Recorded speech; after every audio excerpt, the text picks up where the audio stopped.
우리는 지금 코로나로 인해서 교회에 찾아온 위기를 어떻게 기회로 바꿀 수 있는지를 살펴보고 있습니다.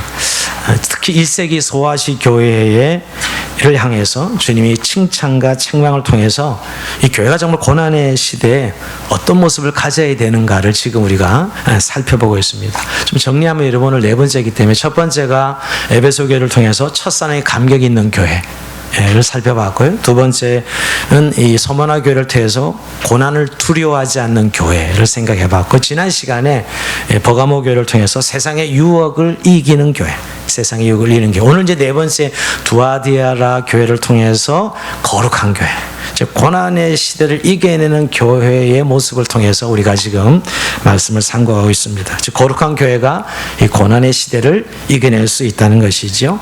자, 근데 오늘 두아디라 교회는 지난주 버가모 교회는 너무 유사해요. 좀 너무 비슷합니다. 우리가 지난주 버가모 교회가 외적인 핍박은 잘 견뎌냈지만 평화가 찾아왔을 때 교회가 더 이상 영적 싸움을 하지 않고 타협하죠, 세상과. 그래서 발람의 교훈, 니골라 등의 교훈을 받아들여서 음행과 우상의 숭배를 하는 그런 교회, 세상의 유혹 앞에 넘어지는 그런 교회를 통해서 세상의 유혹을 이기는 교회에 대해서 생각해 봤습니다. 어떻게 세상 유혹에서 우리가 이길 수 있는지. 오늘 이 두아디라 교회는 아주 유사해요. 사실 지난주에 버가모 교회가 발람과 니골라 당의 교훈을 받아들였다면 오늘은 이세벨을 용납한 것, 오늘 이 두아디라 교회는 이세벨을 용납하여 죄에 빠진 교회라고 정의 내려볼 수 있어요. 죄에 빠진 교회, 좀 더 구체적인 음행에 빠진 교회. 근데 그 음행의 내용이 무엇인지는 구체적으로 나와 있지는 않아요. 음행에 빠진 교회, 죄에 빠진 교회. 쉽게 얘기하면 거룩성을 잃어버린 교회라고 이렇게 볼 수 있거든요. 그걸 통해서 이 시대에 고난을 이겨내는 거룩한 교회는 어떤 교회고 또 어떻게 해야 되는가를 생각해 보려고 합니다. 우리가 매번 살펴보지만 두아디라 도시에 대해서 잠깐 생각해 봐야 되겠죠. 버가모에서 64km 떨어진 도시고 소도시입니다. 근데 소도시긴 한데 도시가 군사적 요충지예요. 군사 요충지. 로마가 식민지배를 삼고 거기에 이 병기 제조창, 철제 병기 제조창을 만들어서 많은 기능공들이 모인 도시가 이 두아디라입니다. 그 종교적으로는 굉장히 좀 유명해요. 제우스의 아들 아폴로를 지역의 수호신으로 섬겼어요. 원래 그리스 로마 신화에는 이 제우스의 아들 아폴로를 이 수호신으로 섬기던 도시입니다. 그런 의미에서 자부심이 많았고요. 여전히 그 당시에 소아시아 7교회가 다 그렇듯이 황제 숭배 때문에 고통을 당하는 건 똑같습니다. 그래서 이들은 정치적으로 종교적으로 안정할 수 없는 상황에서 그들의 돌파구는 상업을 통한 부의 축적이었어요. 그래서 두아디라 도시는 직조, 옷감, 염색 이런 것이 성행했습니다. 그래서 옷감 장사가 유행이었어요. 잘하는 대로 우리가 일식이 이 당시에 여성 CEO로서 사업가로 명성을 떨친 이 두아디라 도시가 배출한 여성 CEO가 있죠. 누구죠? 성경에 나온 대로 자주장사 루디아입니다. 루디아가 바로 이 두아디라 출신의 여성 사업가예요. 그러니까 빌립보에서 우리가 이 루디아가 나오는데 소아시아 두아디라에서 에베소까지 유럽까지 가서 장사를 하는 것이에요. 옷감 장사지요. 그 정도로 유명한 도시가 두아디라입니다. 그래서 거기는 이 상인조합이 굉장히 발달해 있었고요. 여전히 황제 숭배 때문에 고통을 당하는 그런 것은 다른 도시와 별 다르지 않습니다. 자, 이런 도시에 교회가 있었는데 주님이 먼저 나타나시는 모습이 좀 사뭇 좀 엄격하고 단호합니다. 자, 18절 우리 한번 올려볼까요? 시작. 두아디라 교회에 사자에게 편지하라. 그 눈이 불꽃 같고 그 발이 빛난 주석 같은 하나님의 아들이 이르시되. 자, 예수님 모습이 이제 다 교회들마다 나타나는데 우선 불꽃 같은 눈, 이게 첫 번째. 또 하나는 주석 같은 발이라고 표현하고 있습니다. 여러분, 불꽃 같은 눈이라는 것은 사람의 중심을 깨뜨려 보시는 주님의 통찰력을 의미하죠. 그러니까 예수님 앞에서는 아무도 숨길 수 없는 것이에요. 여러분, 우리가 생각까지도 감찰하시는 분이 예수님이시니까 불꽃 같은 눈으로 우리의 생각까지도 잡아내시는 분이죠. 우리의 행위는 물론이고 여러분, 우리의 생각까지도 알아내시고 감찰하시는 분이다. 그러죠. 요즘 엄마들이 애들 말 안 들으면 뭐라 그래요? 내가 너 다 보고 있다. 나를 속일 생각하지 마라. 이러지 애들한테. 귀신을 속이지 나를 속이면 안 된다 이러면서 엄마들이 널 잘 보고 있다 그러는데 우리 예수님이야말로 완벽하게 우리의 생각까지 읽어내시는 분이에요. 여러분 요즘 모든 범죄는 뭐가 잡죠? 불꽃 같은 CCTV가 다 잡고 있습니다. 요새 CCTV가 모든 범죄를 잡고 있어요. 근데 여러분 CCTV는 생각까지는 못 잡아내요. 모습만 잡아내지. 그러나 우리 주님은 불꽃 같은 눈으로 생각까지도 보시는 분이다. 정말 무서운 분이죠. 저기 이렇게 생각합니다. 근데 발이 주석 같다 그런 것은 정말 한번 밟히면 다 뼈가 으스러지는 그런 상황을 말하는 것이죠. 여러분 왜 이렇게 무섭게 말씀하시나 이런 생각이 들지 않습니까? 지난 버가모 교회는 날성검으로 좌우에 날성검을 가지신 분으로 그러니까 지금 제가 왜 비교하냐면 버가모 교회랑 두아디라 교회가 유사해요. 검으로 그들의 유혹 앞에 넘어지는 것을 잘라내시는 그런 모습이었다면 오늘 이 두아디라 교회는 좀 더 절망적이 어떻게 보면 예리한 검으로 자르고 책망하는 것보다 더 무섭도록 불꽃 같은 눈으로 내가 살피고 또 주석 같은 발로 내가 너희에게 찾아가겠다 이런 의미 아니겠어요? 더 무서운 것이죠. 그 이유가 있습니다. 이제 오늘 내용을 보면 그리고 내용도 제일 길어요. 7교회 중에 내용이 제일 긴 것이 특징입니다. 근데 여기 오늘 특별히 하나님의 아들이라는 표현을 쓰고 있습니다. 하나님의 아들이 이르시되 요한계시록에 예수님을 하나님의 아들 표현은 여기밖에 없어요. 왜냐하면 그 당시에 이 두아디라가 제우스의 아들 아폴로를 신봉하고 있었기 때문에 사람들이 그를 하나님의 아들로 생각했어요. 그리스 로마 신화를 보면 여러분 제우스의 아들 아폴로를 하나님의 아들로 이들을 알고 있어요. 그러니까 그것을 가르쳐 주시기 위해서 예수님이 하나님의 아들이신 것을 증명하기 위해서 하나님의 아들이 이르시되 예수님이 그러지 않고 그렇게 표현하고 있다는 것이지요. 즉 예수 그리스도가 만국의 장차 철장군세를 가지고 역사를 주도하실 분이라 하는 사실을 여기서 이미 말씀하고 있습니다. 자 이런 죄에 빠진 교회도 근데 주님은 칭찬부터 먼저 합니다. 여러분 그러니까 우리가 너무 극단적인 다 틀린다든지 다 맞는다든지 사실 그렇지 않아요. 이런 교회도 이 죄에 빠진 교회도 주님은 먼저 칭찬부터 하십니다. 자 칭찬은 20절인데요. 같이 한번 읽어보겠습니다. 시작. 그러나 내가 아니죠. 19절 죄송합니다. 내가 내 사업과 사랑과 믿음과 성기가 인내를 아노니 내 나중에가 처음 볼 것보다 많도다. 아멘.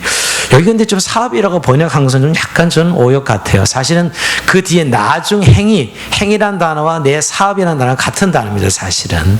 그러니까 행위라고 표현한 게 내가 내 행위인데 그 행위는 뭐냐면 사랑과 믿음과 성김과 인내의 행위를 말하는 거예요. 그것이 네 나중 행위보다 처음 것이 많도다. 약간 뭐랑 또 대조되죠? 에베소 교회는 처음에 너희가 사랑을 시작했다 사랑을 잃어버렸다 그랬죠? 진리는 잘 지켜냈지만 너희가 사랑을 잃어버렸다 첫사랑을 잃어버렸다 책망받았는데 이 교회는 거꾸로예요. 오히려 처음에는 약했는데 나중에 사랑과 믿음과 성령 인내가 더 많아졌다 칭찬하는 것이죠. 여기서 사업은 비즈니스를 말하는 게 아닙니다. 행위를 말하는 것이죠. 네 가지 사랑과 믿음과 성김과 인내가 나중에 더 좋아졌다는 거예요. 사실 이 좋아진 사랑이 있잖아요. 이 사랑 때문에 이세벨의 죄를 쉽게 용납한 것이기도 해요. 이들의 장점이 사랑하니까 잘못된 것까지도 받아들이는 것이지요. 저는 오늘 이 칭찬을 보면서 우리가 좀 생각하고 넘어갈 것은 여러분 주님의 관심은 이런 데 있다는 거예요. 어떤 데? 사랑, 믿음, 성김, 인내.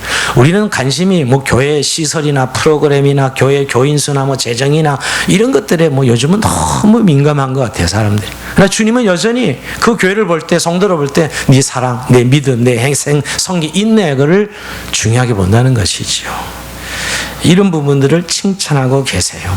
자, 그런 면에서 우리가 이 교회도 죄에 빠졌지만 이런 장점을 가진 교회다. 오히려 에베소 교회의 약점이 이 교회는 장점이 되고 있는 교회라고 생각해 볼 수 있습니다. 근데 이렇게 좋은 교회고 칭찬받는 교회이지만 그러나 또 책망을 보면 한순간 이걸 무너뜨리는 교회이기도 합니다. 자, 주님의 책망은 20절에 나오는데 같이 한번 읽어보겠습니다. 시작. 그러나 네가 책망할 일이 있노라. 자칭 선지자는 여자 이세벨을 내가 용납하미니 그가 내 종들을 가르쳐 깨어 행음하게 하고 우상의 제물을 먹게 하는도다. 아멘. 이게 결정적인 이제 책망이고 이 책망의 내용이 길게 나옵니다. 여기서 우선 이세벨을 용납했다 그러는데 이세벨은 어디서 들은 이름이죠, 여러분? 구약의 아합 임금의 아내죠, 왕비죠, 여러분. 이방 여인으로서 이스라엘에 들어와서 이스라엘을 바알과 아세라 여선지자잖아요. 이 이세벨이 완전 우상숭배에 죄에 빠지게 하고 음행하게 하고 완전 타락시킵니다. 아주 이스라엘을 쑥대밭으로 만드는 여자가 이세벨이에요. 근데 이 여인을 용납했다면 이 교회도 이세벨이 있다는 거 아니겠어요, 여러분? 근데 본명 분명히 아닙니다. 본명이 아니고 그냥 구약의 그 이세벨이라는 여자처럼 똑같은 일을 했기 때문에 이세벨을 용납했다, 그렇게 이야기한 것이죠. 그죠? 이세벨은 한국으로만 이씨 가문을 더럽힌 여자입니다. 사실 이름 본명 아닐 거예요. 그런 일을 똑같이 구약에 나온 이세벨 그 아합 임금의 아내랑 똑같이 했기 때문이죠. 근데 이 여인의 영향이 대단했던 것 같아요. 이세벨이 신비주의적인 분위기를 풍기면서 자기 영적 영향력을 교묘하게 쌓아 올려서 지금 이렇게 갈등 구조로 어려운 두아디라 교회 와가지고 이 두아디라 교회를 넘어뜨리는 역할을 한 것이죠. 분명히 외모도 출중했을 것이고 경제적으로 부유하고 사회적으로 인맥도 훌륭한 여인이었을 것이에요. 그러니까 이런 여인이 딱 교회 오니까 어려운 가운데 있는 그 교회에 얼마나 파워 있게 영향을 행사하겠어요. 이게 조심해야 돼. 교회는 세상의 지위와 위치가 교회 안에 들어오면 그걸 똑같은 게 아니거든요. 여러분, 세상에서 어떤 지위가 있더라도 교회면 성도고 그렇잖아요. 근데 뭐 세상에 뭔가 지위가 있으면 교회 와서도 뭔가 영향력을 행사하려고 그러고 그런 분위기가, 이 여인이 교회 안에서 그런 영향력을 가지고 있었던 것이죠. 그래서 결국은 이 여인으로 인해서 이 교회가 완전히 무너집니다. 네, 성경학자들은 여러분 이렇게 해석돼요. 이 여인이 분명히 그 교회 두아디라 교회 지도자의 아내였을 것이다, 사모였을 것이다, 지도급의 부인이었을 것이다, 이렇게 이야기합니다. 그 영향력을 보면, 왜냐하면 내 종들을 가르쳤다 그러잖아요. 지금 이 표현을 보면 내 종들을, 그가 내 종들을 가르쳐 깨어 해금하게 하고 우상의를 먹게 했다. 얼마나 영향력이 없으면 어떻게 그 교회에 있는 지도자들을 여러분 무너뜨릴 수 있겠어요? 가르쳐가지고. 그러니까 분명히 영향이 대단한 여인이었던 것은 분명합니다.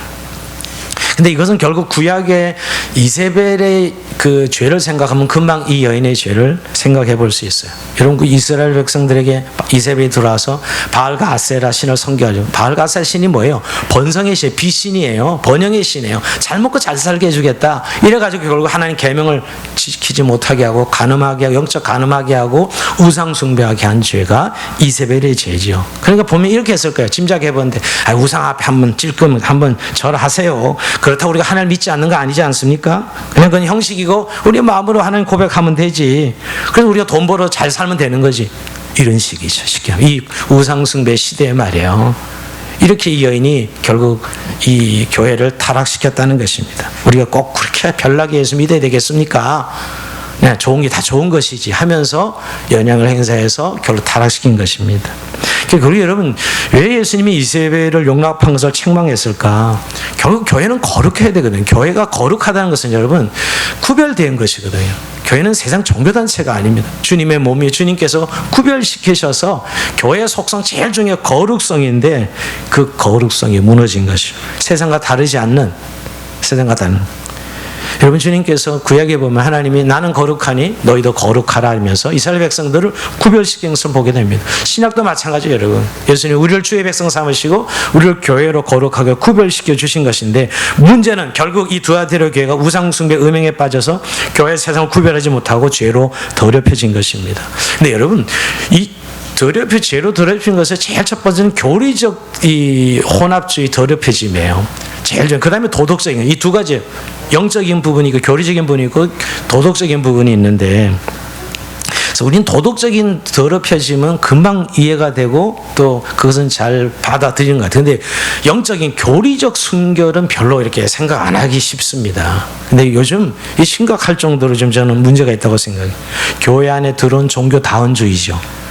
종교다원주의. 뭐냐면 이 종교다원주의는 어떤 이 복잡한 세상 속에서 이 믿음의 체계의 다양성을 인정하는 것입니다. 그러니까 절대적인 진리를 인정하는 게 아니라 다양하게 그냥 모든 종교에 다 진리를 인정하는 그런 태도예요. 배타적이지 않기 위해서 서로 인정해 주는 것이죠.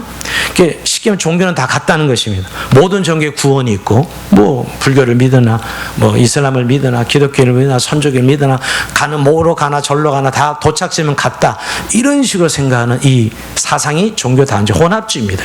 근데 요즘 의외로 유튜브나 이 교회 이런 직접적인 이렇게 말하는데 가만히 듣다 보면 이게 깔려 있어요. 종교 다원주의가. 뭐 아무리 적극적으로 이렇게 운동하는 사람은 뭐 이 승려가 성당에 가서 설법을 한다든지 신부가 절에 가가지고 뭐 설교를 한다든지 이런 일들 말이에요. 뭐 종교 공존 뭐 이래 가지고 이러면서 사실 하는 운동들을 보면서 야, 이거 심각하다 하는 생각을 해보게. 더 이상 교회가 아니죠. 그건 종교단체일 수는 있으나 교회 아닙니다. 여러분. 주님의 몸이 아니에요. 주님의 몸에 어떻게 그럴 수 있어요? 정말 예수께서 내가 곧 길을 진리요 생명이 있는 나로 말미암지 않고는 아버지께로 올 자가 없느니라. 이게 진리예요. 이거는 배타적인 것이 아니라 진리죠. 다른 이름으로 구원받을 만한 다른 이름 우리에게 주신 일이 없느니라. 이거는 우리의 진리입니다. 우리의 구원이고. 물론 여러분 다른 종교를 믿는 사람을 배척하고 상정하지 않고 그러면 안 되죠. 화목하게 지내야 됩니다. 그러나 진리의 문제를 타협할 수 없어요. 요즘 이 문제가 저는 야 교회가 이러다 심각하다 하겠다는 생각까지 합니다. 종기 좋고 뭐 다 같이 잘 지내야지 하면서 진리의 문제를 타협하기 시작하는 것이, 이게 바로 종교 다원주의 혼합주의입니다, 여러분. 그 문화적으로는 포스트 모더니즘이에요. 벌써 적당주의, 상대주의죠. 절대적 진리가 없어요. 그냥 다 좋은 거예요. 다 진리고 다 좋다고 이야기합니다. 뭐 뭐라거나 저나 다 같은 것이. 이거는 정말 교회가 위험한, 이게 바로 혼합주의고 이게 더럽혀지는 거예요. 교리적 순결을 지켜야 될 교회가 구별이 없이, 도대체 교회가 종교단체랑 뭐가 달라요 그럼? 여러분 다른 종교랑 그런 교회가 뭐가 다른 거예요 도대체? 이건 굉장히 심각합니다, 여러분. 이게 바로 교회의 거룩성의 첫 번째 교리적 순결이지요. 그러고 나서 이제 도덕적 순결이에요. 근데 교리가 잘못돼도 흔들리면 결국 도덕적으로 무너지는 거예요. 처음에 교리에서 시작되는 거예요. 진리의 문제가 잘못되어서 결국 그런 사상들을 사람들이 가지니까 도덕적으로 무너지는 시간 문제죠. 퍼스널 모더니즘이 말하는 뉴에이지나 인본주의나 상대주의가 다 요즘 지금 시대를 지배하고 있는 정신입니다. 성도들과 사람들이 이것에 그냥 모르고 그냥 잠식돼가지고 이렇게 흘러가고 있는 것이죠. 여기서 교회는 구별돼야, 진리의 선명성을 분명하게 하고 진리를 지켜내야 되는 것입니다. 자, 그런 의미에서 이들이 지금 행음하고 음행에 빠지고 우상숭배에 죄에 빠졌다. 거룩성을 잃어버렸다. 여기서 어떻게 이 거룩을 회복해야 될 것인가? 오늘 저는 세 가지를 본문에서 말씀하고 있다고 믿습니다. 첫째는 다른 교회와 똑같이 회개하라라고 이야기합니다. 회개하라. 여러분 근데 이 회개에 대해서 자꾸 우리가 매주마다 지금 좀 생각해보고 있는데요. 성경은 이 회개를 통해서 용서를 받고 회복을 말씀하고 있습니다. 근데 회개하려면 먼저 내가 무슨 죄를 지었나를 정확히 인식해야 되죠. 내가 죄인 된 것을 인식해야 됩니다. 근데 이 거룩성에 대한 죄는 잘 드러나지 않아요. 죄가 은밀성이 있어요. 은밀함이 있습니다. 그래서 제가 무슨 죄에 지은지 모르고 그냥 지나가서 회개하지 못하는 죄의 은밀함 때문이지요. 근데 여러분 반드시 회개해야 거룩성을 회복할 수 있습니다.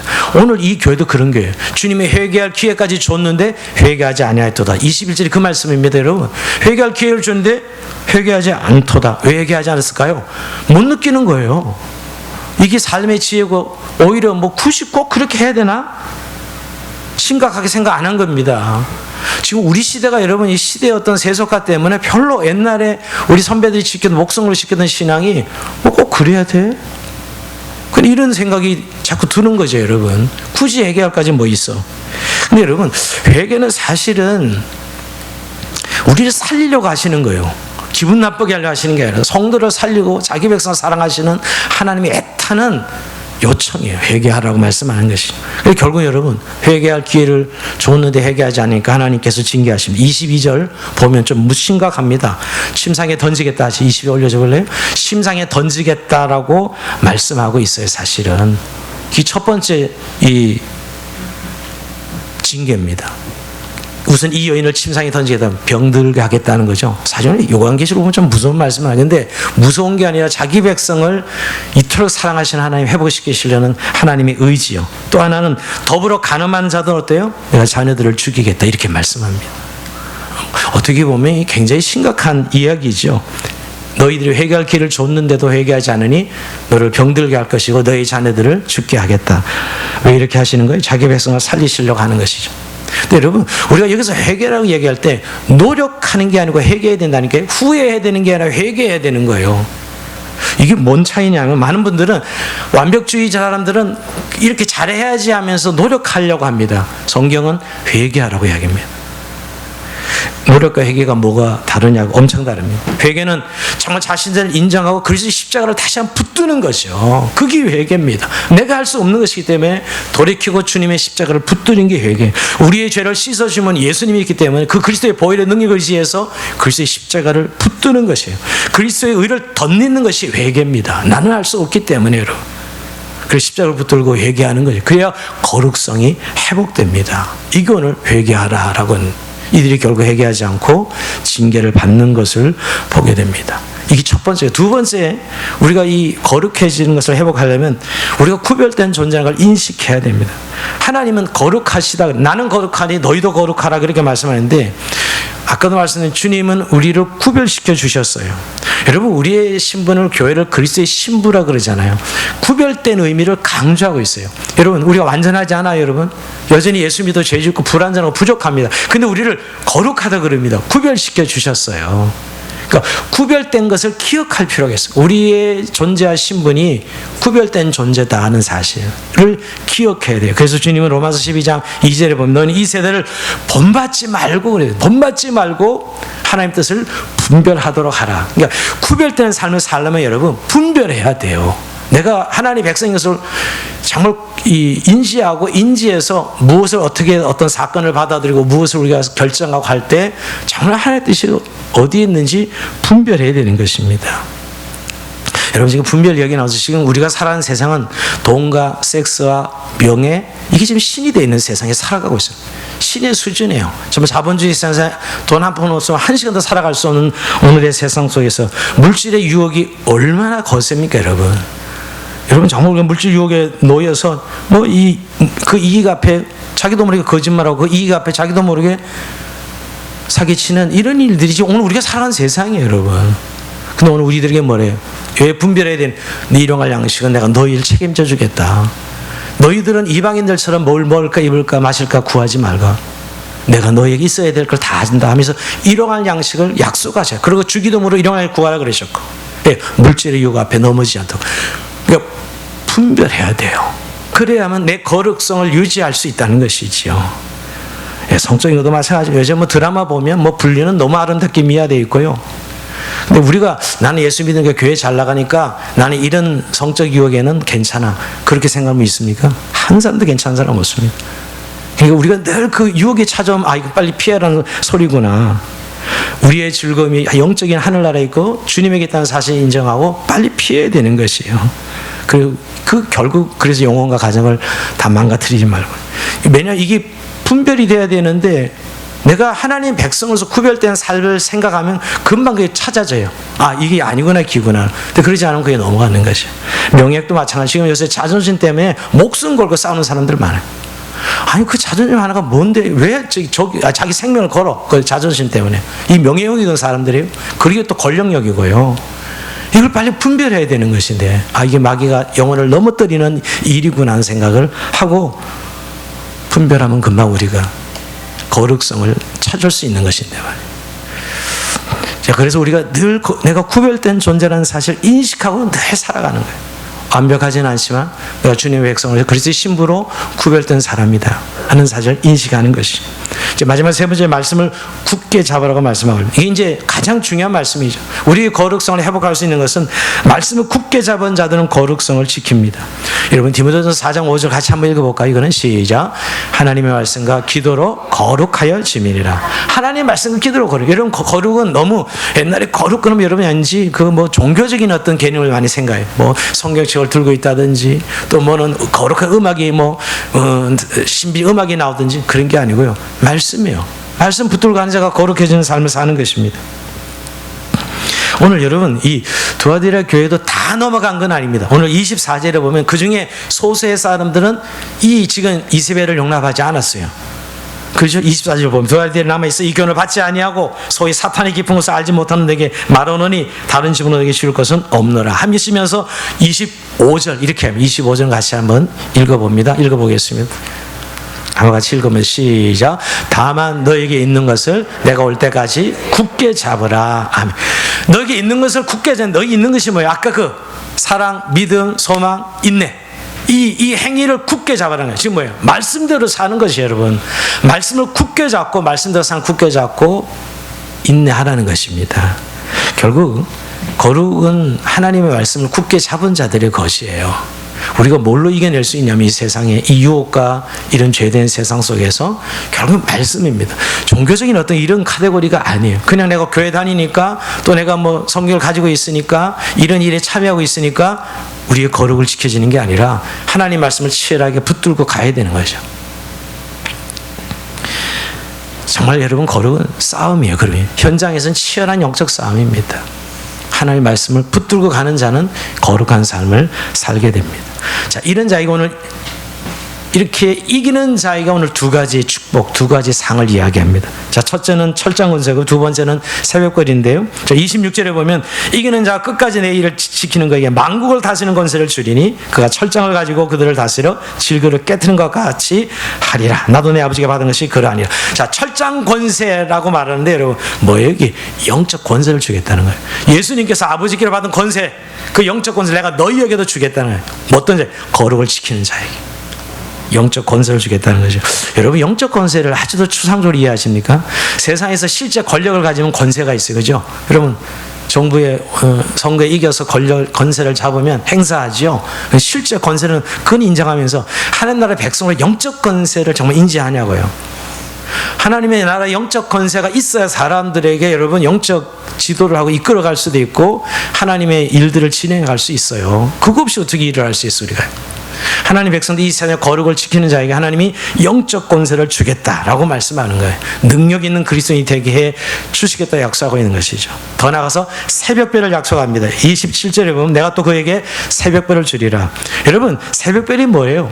새로운 시대, 새로운 세계, 새로운 세상을 알리는 신호인데 별은 언제나 왕의 상징, 왕의 신물, 왕. 그러니까 계시록 22장 16절에 보면 예수님이 새벽별로 표현되고 있어요. 예수님이 새벽별이에요. 새벽별을 주겠다. 예수님을 죽이시겠다는 것이죠. 근데 왜 별은 별인데 왜 새벽별일까요? 어둠이 물러가는 시간이죠. 새벽 어둠이 물러가는 시간, 캄캄한 밤에서 동토오는 새벽이 오는 것이에요. 여러분 이세벨이 이기기를 너무 현실적으로 힘들지만 너희가 회개하고 승리하면 새벽별인 그리스도를 주시겠다고 말씀하고 있는 거예요. 지금 너무 힘든 이런 상황 속에서 그리스도를 주신다는 것은 사실 그리스도의 임재를 말하는 것이죠. 이렇게 두 가지 상입니다. 근데 여러분 지금까지 우리가 네 번째 교회를 살펴는 상을 이야기할 때 현실적인 것들은 아니에요 사실은. 그러나 영적으로 살아가는데 반드시 있어야 될 것들을 말씀하고 있는 것이 이걸 우리가 상으로 주겠다 말씀하고 있는 것이죠. 여러분 저는 한 주간 좀 지난 버가모 교회랑 두 아들과 너무 유사해서 좀 같은 메시지가 되는 느낌은 받았어요. 그런데 오늘 우리가 거룩이란 관점에서 교회가 이 시대 속에 정말 코로나 위기 또 이런 삶의 위기 속에 우리가 어떻게 거룩을 지켜나갈 수 있을까? 여러분 우리가 모르는 사이에 교회가 많은 거룩성을 잃어버려 가고 있습니다. 그래서 교회가 구별을 못한다. 교회랑 종교단체가 구별 못하는 분들이 많아졌습니다. 그럼 교회가 종교단체입니까?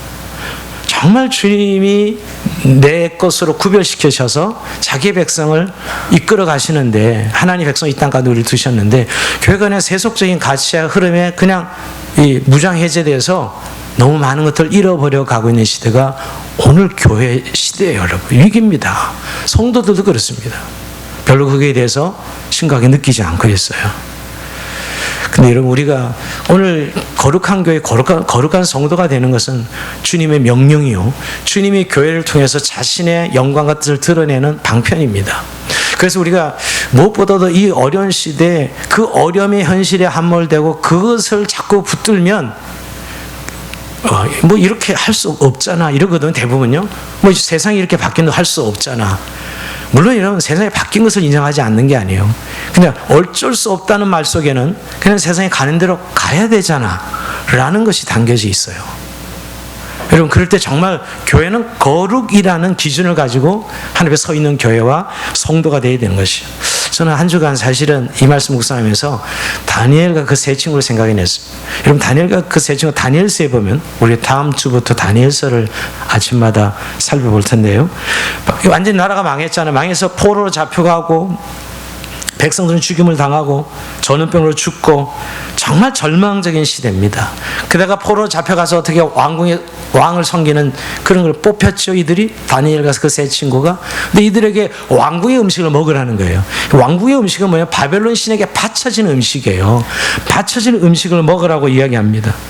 이건 바벨론 신을 섬기는 상징이고 순종을 맹세하는 것과 같습니다. 근데 다니엘과 세 친구는 자신의 신앙으로는 도저히 먹을 수가 없어. 우리가 나라가 망하고 이런 고난 속에 포로로 잡혀왔지만 내가 이 바벨론 신에 바치는 음식을 먹을 수는 없어.